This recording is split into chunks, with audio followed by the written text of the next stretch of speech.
What's up, family? Welcome back to the Stop Sinking Show, where we go from struggle to flow.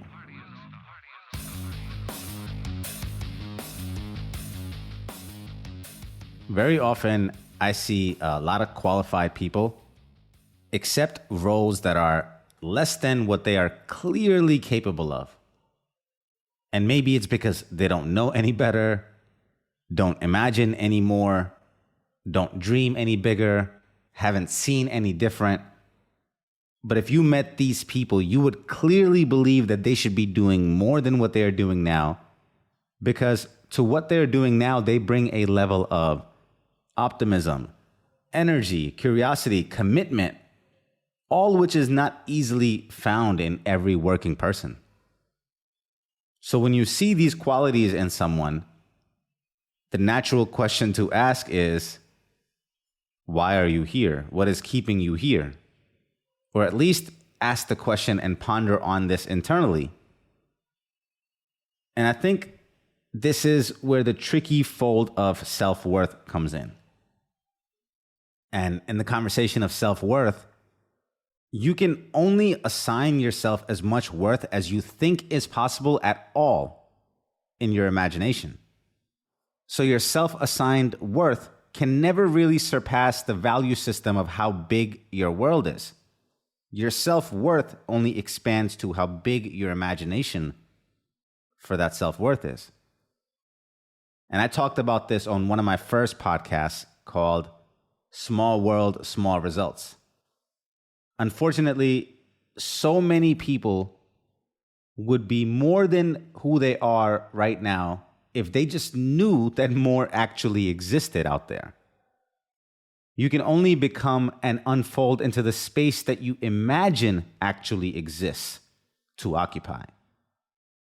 And if you discovered that actually, if you just moved to this country or pivoted to this model in your business, that the entire parameters by which you operate would be thrown out and can be reimagined, and that you can actually accomplish way more than you once thought in your own bubble, now having seen new horizons or new ways of doing something. So your self-worth, or even the total amount you can even expand it to in your optimal state, is still limited by your imagination. So once that imagination barrier is broken, God, we don't even know how far you can and then should really expand the capacity of your self-worth once that barrier of imagination is broken into a bigger world. And then you can expand that in your imagination and work towards it and expanding towards it in real life. And I said all this because we can't have a conversation about why people stay where they are without talking about self-worth. And we can't talk about how in the efforts of stepping out of expanding and then exploring the unknown to grow that self-worth, we can't talk about that expansion and that exploration without the experience, the common experience of feeling like imposters. Just pretending in the beginning, just feeling like we're pretending to be more than we are, and not fully accepting that we actually can be or are becoming. We find it hard to experience ourselves in the process of becoming. We are so used to presenting ourselves in arrived states that we don't know how to present ourselves in states of becoming. So we can't, again, talk about imposter syndrome without self-worth, and we can't talk about self-worth without expansion of your imagination, which then expands your world.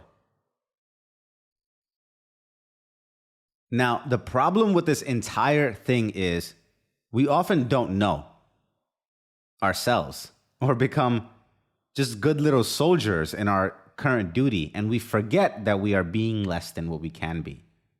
The biggest problem is that we don't see ourselves, and that we don't know that we are being less than what we can be, or moving or growing slower than what is possible for us. It has to be pointed out to us often, even for myself. Often pointed to me by someone who loves me, who believes in me, who sees something in me that I'm trying to drown out or don't want to believe in, because the sheer responsibility that comes with accepting that belief, that actually comes with then accepting that I can be all the things that I know I can be, and accepting the potential as a responsibility. That in itself is something that we spend so much effort in trying to drown out, that we need somebody outside of us to believe in us. And let's not overlook the fact that it's just much more comfortable to stay where you are. I mean, why be all you can be anyway? That sounds like a lot of work. Just be you, right? Just be happy with who you are. You're perfect, right? Just be you. I'm being facetious because I don't have that level of contentment and peace in where I am currently. I'm not content. And I don't think I ever will be. But if you are, more power to you. This is a potential podcast if you haven't caught on. We talk about what we can be for those who want to be more. And I hope I remain with this spirit until my last day and my last moments. But seriously, we often don't see we aren't being all we can be. Sometimes it takes the borrowing of that initial belief someone else has in us for us to step out on a limb, even on their belief, and go on to risk being more. Even being more is a risk that we sometimes have to go out on someone else's belief because we don't see it in ourselves. So now let's say that we're all caught up and you're ready to be more. Now we're at the part of what it feels like in being more. Usually, when the terrain, the ground below your feet is new and undiscovered, it heightens your senses. You feel more alive than you have ever before. And this is also a good indication that you're headed in the right direction in life. You're awake. You're conscious.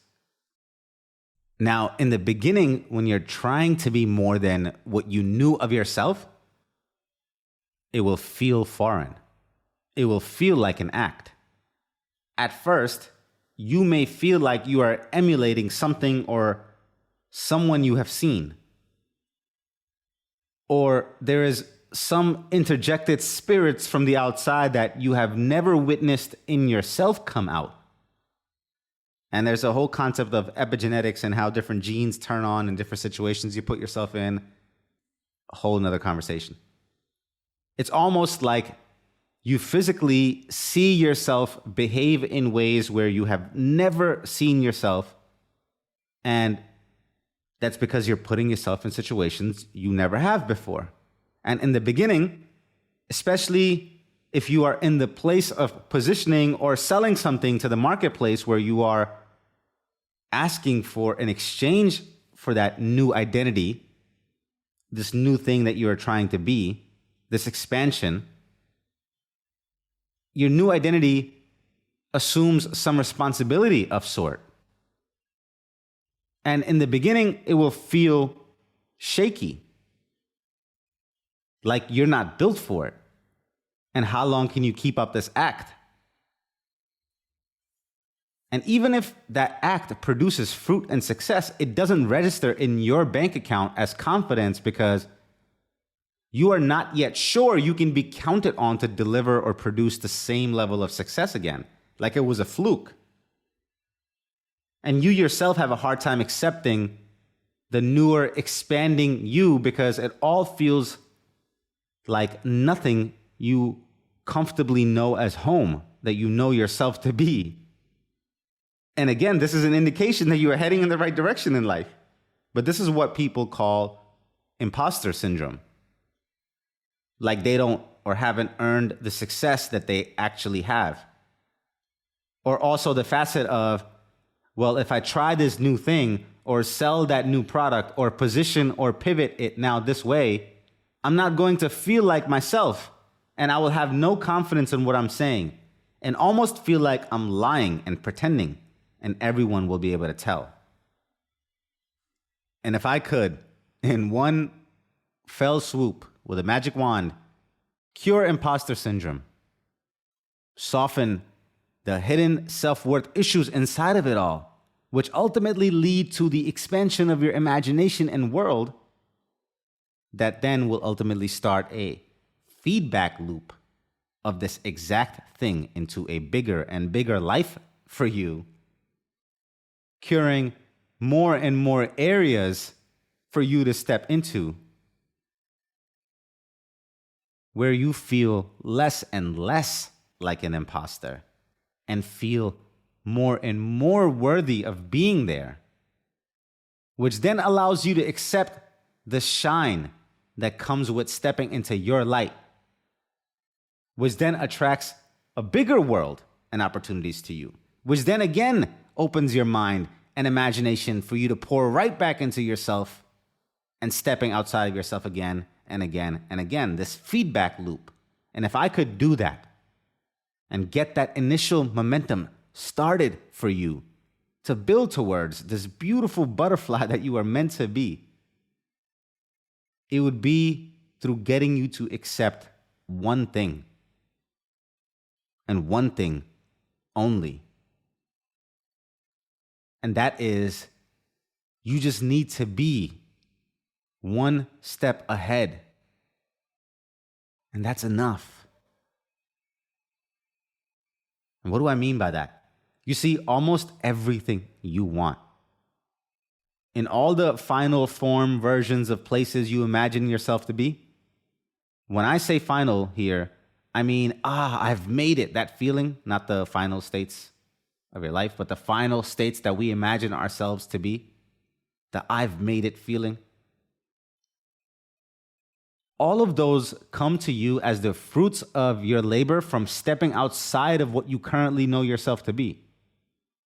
That final version in that luxury mansion or that meaningful charity is built on the back of the everyday you that you chose to be, that was just a little bit more than the you the day before. And naturally, each day or each hour or each time you progressively become more and more of that person, you are closer to that final imagined form. And I'm not saying this has to be a 20-year process, but each day as that person closes his day and knows tomorrow will demand more of him, we're talking about how we feel here. What allows him to step into that more of him, to step into that more of him that tomorrow will demand from him on the next day. The day ahead and the day ahead that will demand more and more again is knowing that just being one more step ahead is enough to get him to that final form. Life is not only a game of inches in the way that we play it, but it's also in the way that it should be appreciated in inches. And by appreciation, I mean that in both senses of the word. It should be celebrated as in appreciated, but it should also be appreciated as in the value you give it and the value of life that is increased in inches. And those inches of appreciation, of increase in progress, also puts you in a place where you are inches away from those starting on the game after you and are behind you, so to speak.